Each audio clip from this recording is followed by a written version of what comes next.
Check it. 1 2 1 2. Check. We're probably rolling here. I might have to cut this beginning off. Sorry if I haven't gotten to cutting that off yet. I edit my videos on YouTube. Okay, so we're rolling. Yes. So this video is going to be on frequency slotting.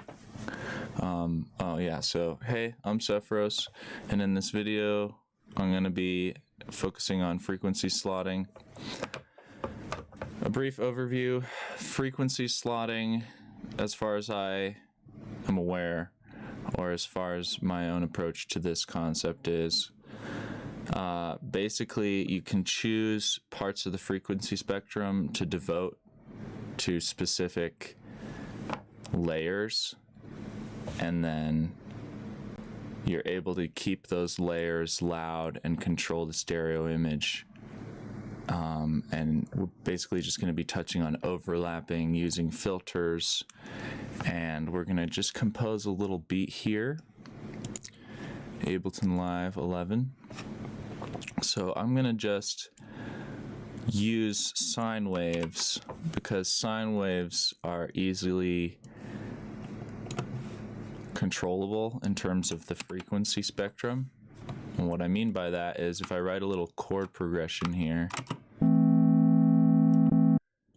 I'll write a 4-chord progression.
And then maybe a little passing chord of sorts that maybe has another couple notes in it.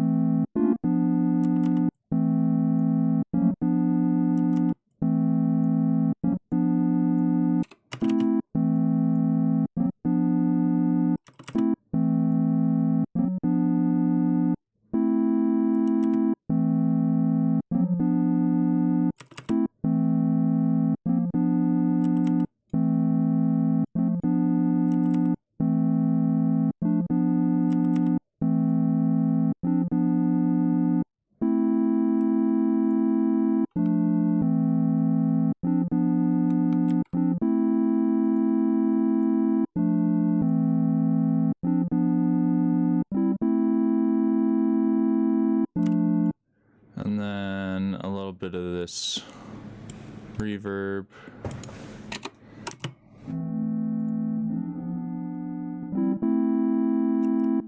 Alright, so now we can get an EQ out and look at the spectrum here. This is a chord progression. Let's see what kind of room we have to work with.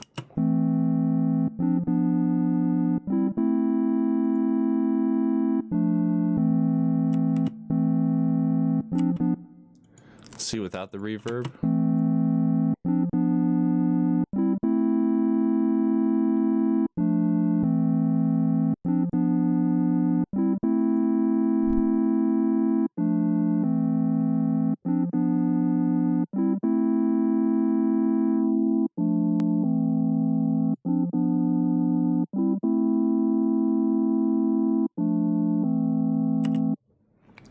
Alright, so what I'm basically doing is just low passing it, kind of seeing how much of the sound I can get rid of while still maintaining the melodic involved.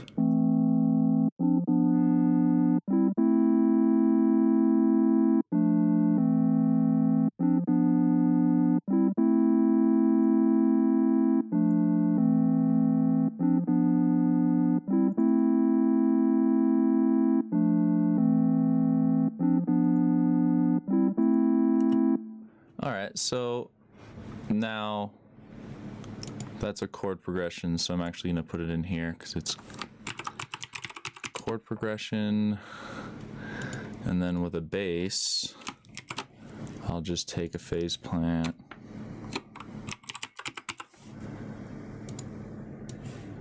and then sine wave for now, monophonic. So this is monophonic. Now I put this MIDI here.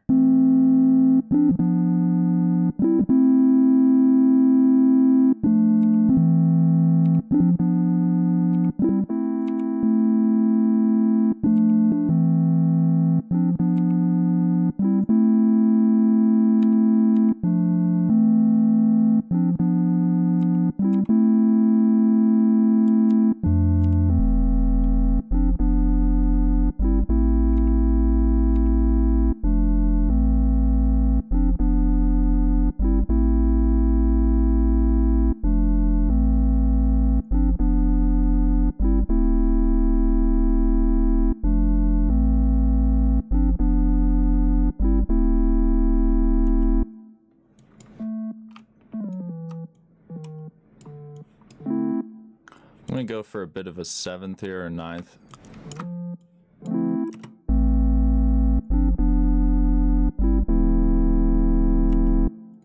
But this is kind of taking away some of the weight.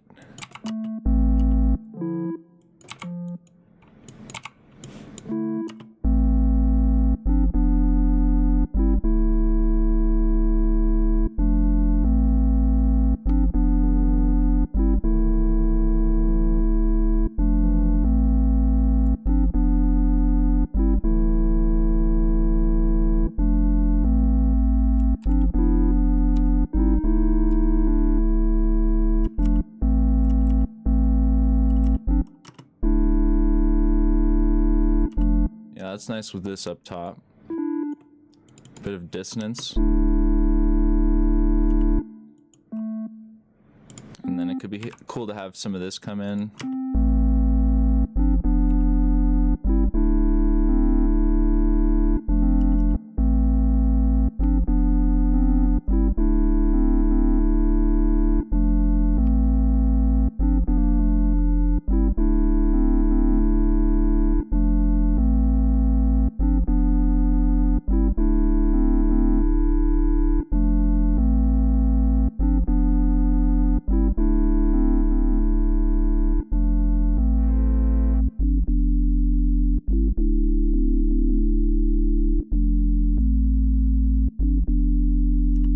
Oh, so I was actually on a triangle wave. See how much more room we have now we're on sine waves? And then with the bass, we have this look.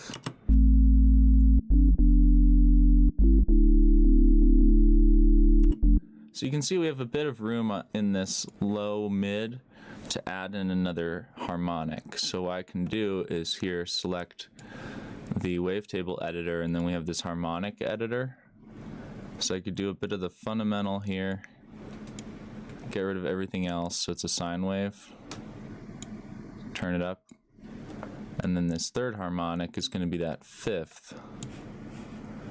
And if we phase rotate, we can maximize the loudness. Boom. See how now both of the bumps are the same loudness? We're starting in the middle of the phase there though, which is kind of awkward.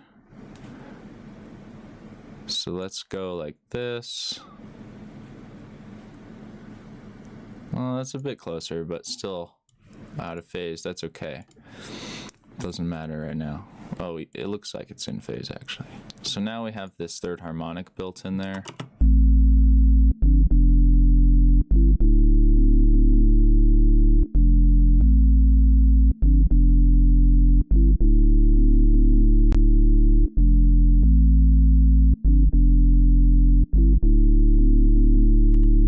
that makes that sub sound way fatter. Okay, so now we have a chord progression. We could like duplicate this, and then the easiest way to get into a new frequency range is just to pitch this all up an octave. Now we're gonna have to turn everything down because we're adding more overall gain.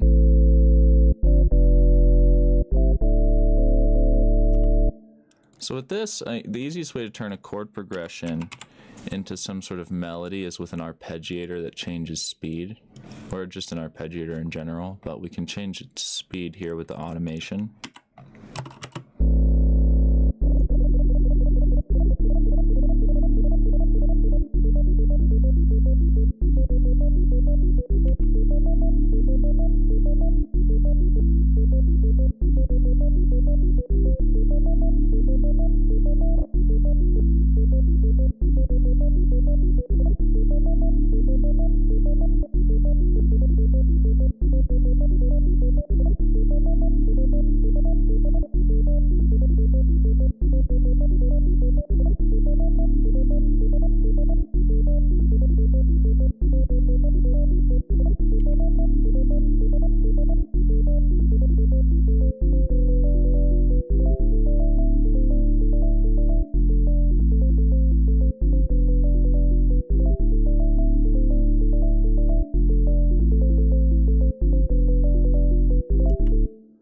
When you have overlapping sine waves too, sometimes just bringing a little bit of extra harmonics in with some distortion can be cool, because when they overlap, they make each other kind of ring mod the tails. Try to listen to what I'm talking about.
To remember to change our EQ. So let's look at our chord progression here.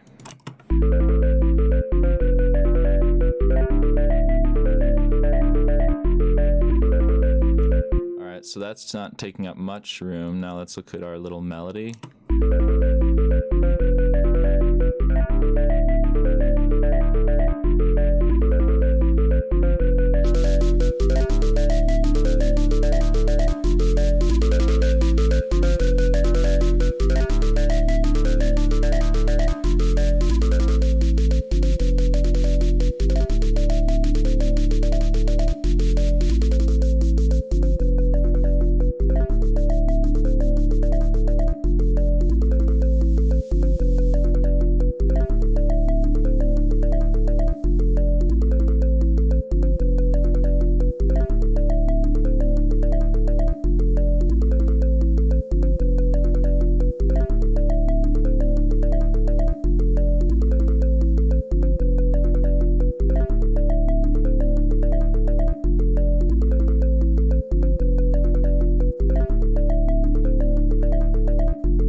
So we can do some work here where not worrying about those upper frequencies so much. We can use this as the top. So this is kind of like our top melody over this chord progression, but they're frequency slotted in, so we could, we don't really have much overlap going on, so we can kind of boost them together.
So just getting a little bit of a drum rhythm going, maybe even add another kick.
A second kick here.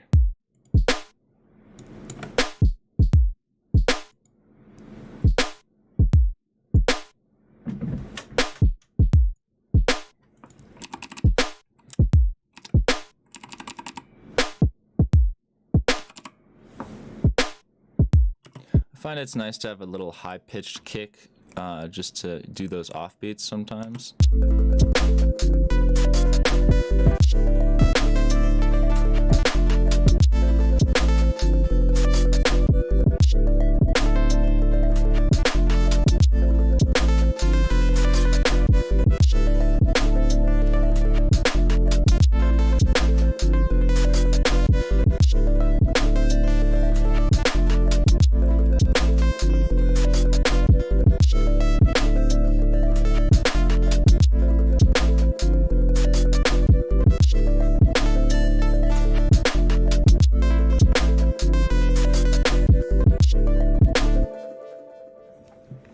So the thing with these frequency slots is, you know, this upper lead's kind of now taking up all the space on the top for the instruments.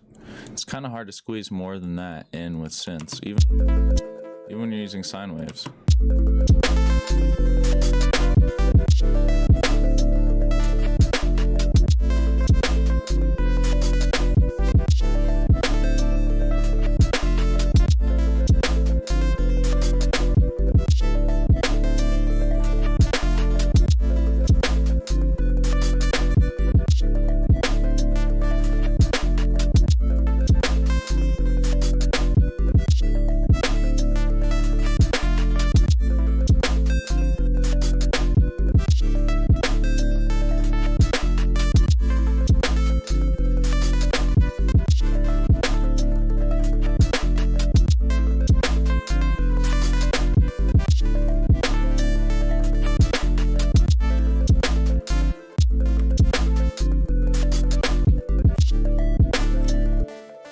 I think it might be cool to put a beat repeat, because a beat repeat can kind of lock everything into a grid in a nice way.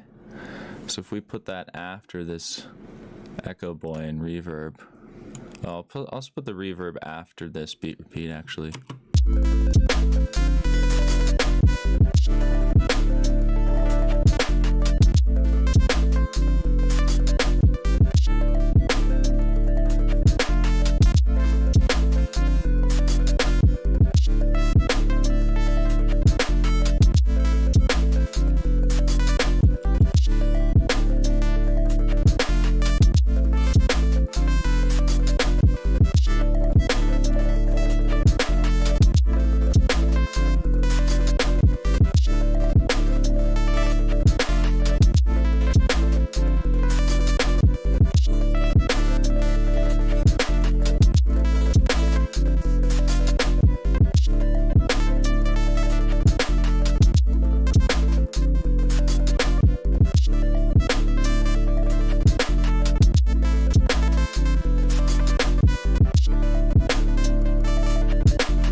So now to make more room, we can kind of glue these together with some sort of gate.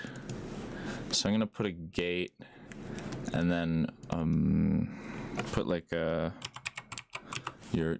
filter of choice, and maybe we could do a little bit of a filter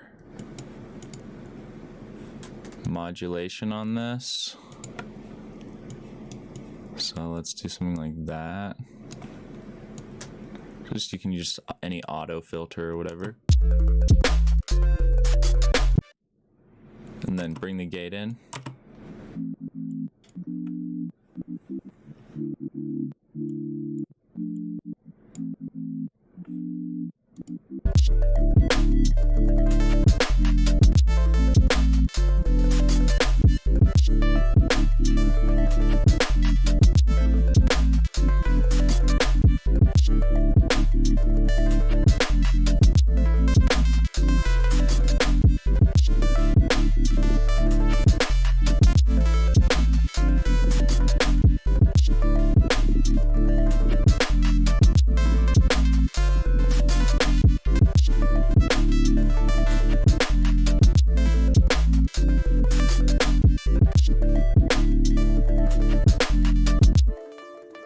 And actually, I want to put this gate on the lead itself here and then sidechain it to that chord.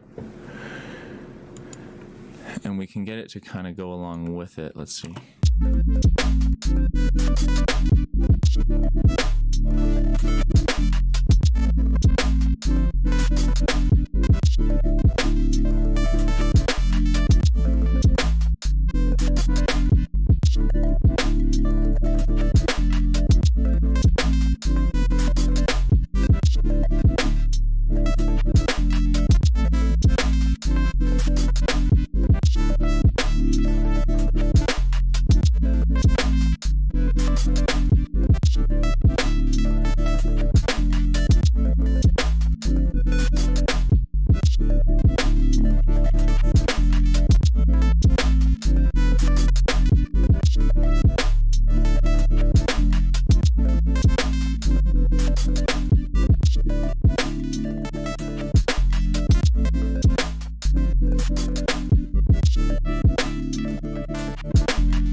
So you can see with the frequency slotting, it's mostly useful in this lower area, like to keep your chords coming through clean in your melodies.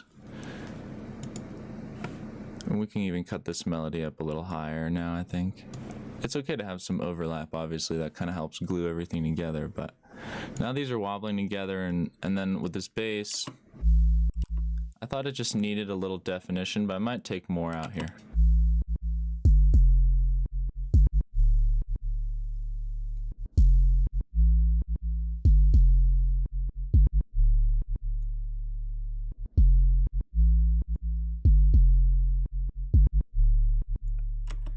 It's a little better.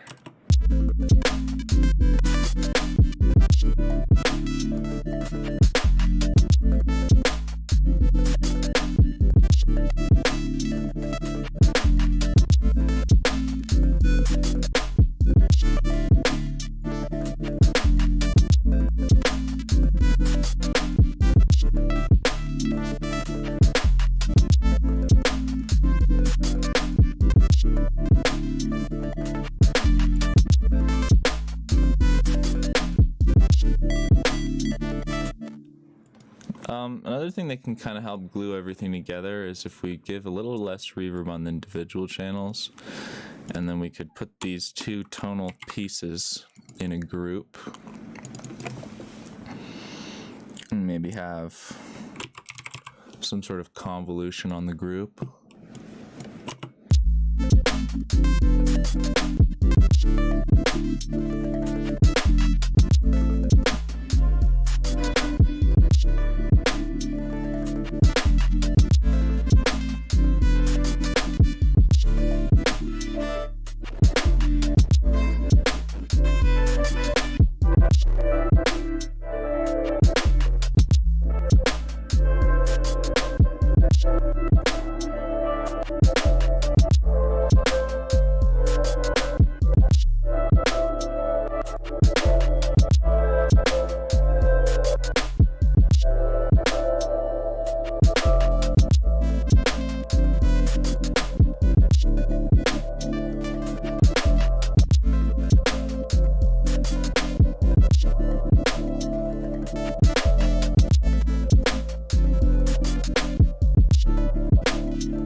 See how I can kind of sculpt the reverb here in Convolver by shortening the impulse length. It gives me kind of a smaller reverb, and then stretching it to be shorter also gives a smaller sound, and then taking the feedback into the negative amount kind of, I think, gives it even less feedback in the tone, helps overall shape the tone, mixing it in, and that can kind of glue these two layers together where they'll start to interact in the same space a little bit.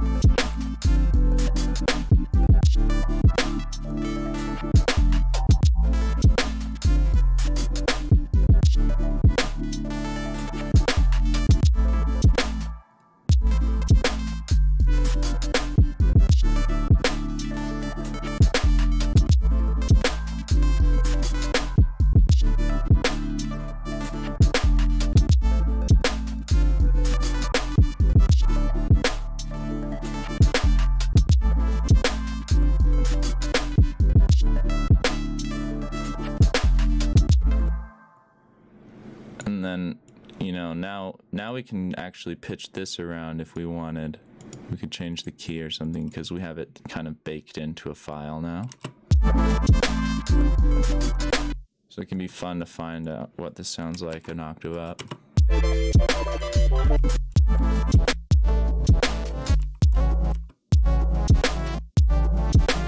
Yeah, like once we bounce this out, we can manipulate it as one thing, which can be really fun.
So if you ever switch keys and you're trying to figure out what notes to play on your sub, that's a really useful trick, is just pitching it up an octave, because when the sub is so low, especially in a D minor like this, it can be really tricky to tell what pitch it's even hitting. So pitch it up an octave, find them, and then pitch it back down.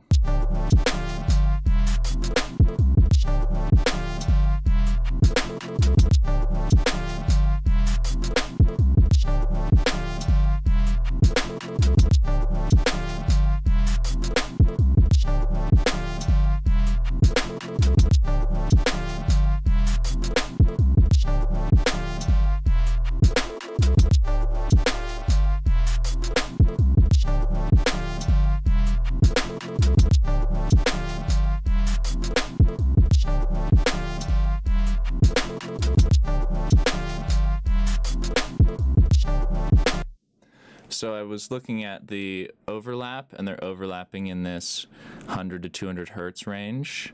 So I decided to give one priority, and I gave the chords priority. So a lot of times when you're frequency slotting, I mean, you're already doing this in your music, where you're just looking at where things are and then figuring out where they're overlapping, and then, okay, which one's more important in this section? Do I really need that third harmonic slapping all the time, or do I want it to just poke through on those low notes? If so, I can put a little dip here, so on the higher notes that third harmonic's getting reduced, but on those low Ds, that third harmonic sneaks in here next to this bell.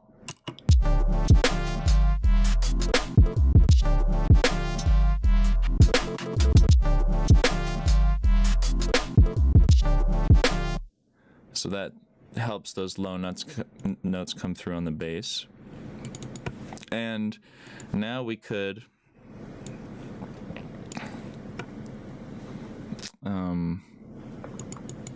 you can just keep going with this concept where maybe we could now put another element and we'll frequency slot it in. And sometimes you can do this, do a sawtooth maybe. So if we get a sawtooth, and let's just find a little percussive lead thing.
So let's take that part of it and then just kind of frequency slot it in with this other one. So let's see how this goes.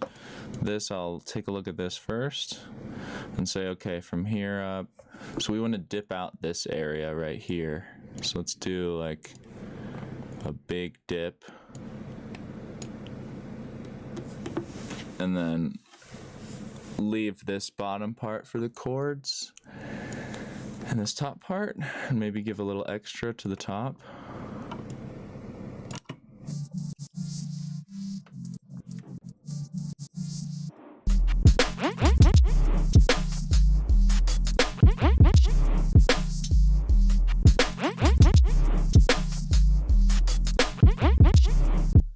Okay, so then I can like duplicate this, and maybe on the duplication we'll get rid of this pitch bend.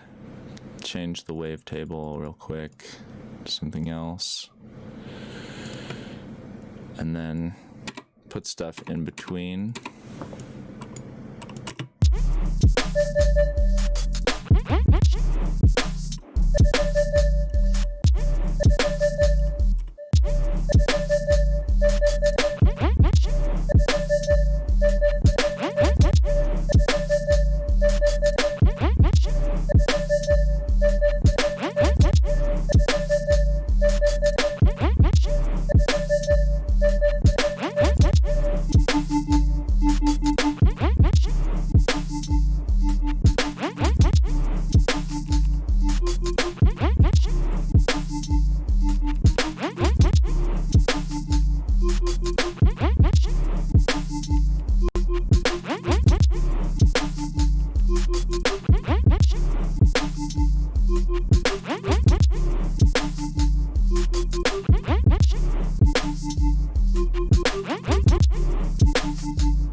Alright, so a few different examples there of just different styles of whatever, but you can see this frequency slotting thing's really useful. So if you take some room out,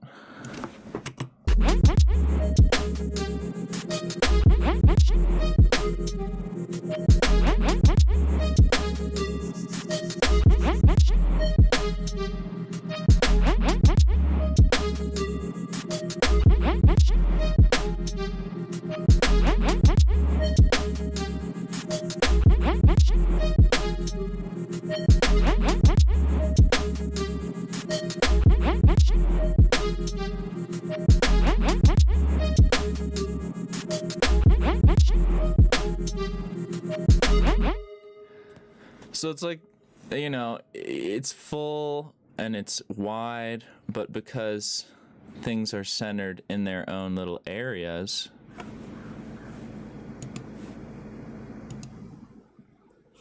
you see, this chord thing, like if I were to completely low pass it, let's see what it would sound like.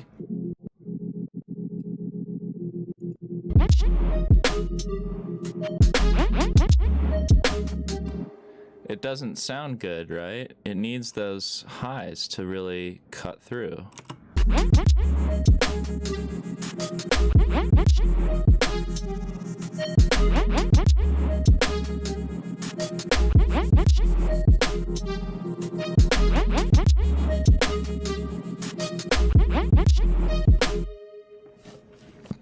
So the next level of this is going to be some, side chaining. So we'll put these two leads, these two upper things in a group, and we'll call this chords, and that's the leads group that I made. And then here I can do sidechain from leads, and then engage the sidechain here. So I have to, oops, I don't want it to do it on, I want to do it on this one. So we'll pull down and see how it has this ducking range now.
So now that this leads group, whatever I put in there, it's going to automatically, dynamically scoop out of this chord. So what happens is I get a little more beef out of this chord now. It's not so static.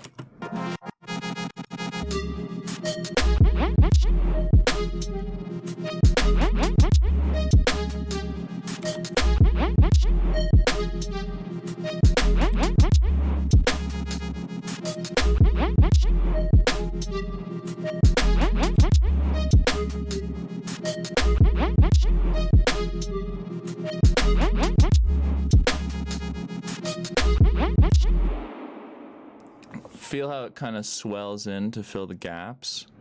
Now, the Pro Q isn't really the best thing for this because it doesn't have a very good attack and release setting or input filtering or anything like that. So, I guess Track Spacer might be good. Let's compare it with Track Spacer.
Yeah, so Track Spacer definitely getting a better result than Pro Q for this. I love that plugin. So big up Waves Factory, Track Spacer, and yeah, I guess that's my tutorial on frequency slotting, mixing. Basically, just trying to bring awareness to how you think about fitting things together if you're going for a multiple layered effect. And because I feel like it took me a long time to figure out ways to get things to behave nicely with each other in the mix, and I find that giving priority to the leads, side chaining the chords out of the way in specific parts of the spectrum that we're highly sensitive to, or like upper mids and mids, it can really help give more cohesion, get more loudness, more body, while maintaining clarity and separation. Because you want that separation between your chordal instruments and your melody, your lead melodies. You want that lead melody to be very discernible. You don't necessarily, I mean, maybe you don't, but if you do, then side chaining may help a lot. If you want that melody to blend in, maybe this isn't the way to do that. Maybe you want to clip them both together, or compress them together, or something, limit them together. But I think a lot of people do want more tricks on gaining separation in the mix. So I think this is a good way to get a little more distinction out of your leads, you know. And you know, each sound can have so much going on in terms of reverb and effects that you can get away with having like 3 sounds if each one is really well designed or whatever. So it's really useful for minimalism, and yeah. So until next time, I'm Sephiroth. Thanks for watching. Big up. Check out my Patreon, thousands of samples. Like and subscribe. And yeah, don't forget to share with your friends. Check out my music on Spotify, SoundCloud. SoundCloud's where I'm getting the most love. Love you, SoundCloud. Big up, big up, big up, big up. Peace.